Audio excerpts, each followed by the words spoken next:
जय माता दी, जय महादेव, जय हनुमान जी। सबसे पहले 11 मुखी Hanuman welfare committee, Shri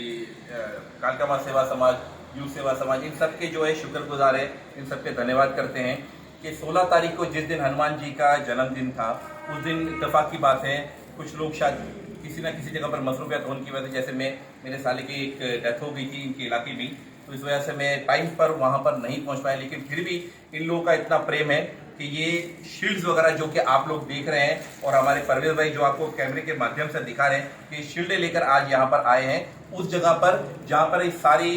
NGO ने मिलकर के एक साथ में बैठने के लिए एक अच्छा सा ऑफिस यहाँ पर कायम किया, एक दूसरे के सुख दुख बांटने के लिए, कम्युनिटी में कुछ अच्छा करने के लिए यहाँ पर आए हैं एक साथ में। वहाँ पर हमें भी बुला करके ये शील्ड वगैरह दिए, जिसके लिए हम इनके सबके बहुत बहुत आभारी हैं। और हनुमान जी से खास करके एक प्रार्थना करते हैं कि भगवान महादेव इन लोग को एक अच्छी तरक्की की राहों पर ले जाए और कम्युनिटी के लिए कुछ अच्छा करने की जो उनकी सोच है उस सोच को और बढ़ाए। लेकिन इसके साथ साथ में कुछ हनुमान जी से भी हमें कुछ सीखने की जरूरत है, क्योंकि ये तो सारे सोशल वर्कर हैं, लेकिन मेरी नज़र में खासकर हनुमान जी से बड़ा सोशल वर्कर शायद कोई नहीं हो सकता।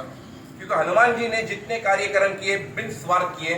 बिन स्वार्थ, और हनुमान जी ने ऐसे कार्यक्रम किए कि जो एक सोशल वर्कर ही कर सकता है। भगवान राम के लिए बिन स्वार्थ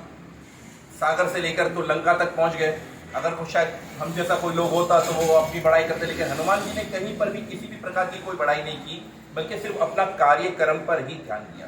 सीता माता ने भी जब उनसे पूछा उनका नाम, तो केवल हनुमान जी ने केवल अपना इंट्रोडक्शन शॉर्टकट में करवाते हुए सिर्फ इतना ही कहा कि रामदूत अतुलित बलधामा, अंजनी पुत्र पवन सुत नामा। शायद अगर मेरे जैसा भी शख्स होता तो 4-5 डिजिग्नेशन या विजिटिंग कार्ड में लेकर चला जाता, लेकिन हनुमान जी से यहाँ पर बहुत कुछ सीखने की जरूरत है। हनुमान जी हमारे एक आइडियल है, और हनुमान जी ने निष्भाव सेवा और एक सोशल वर्किंग का दर्ज किया है। जय माता दी, जय माता।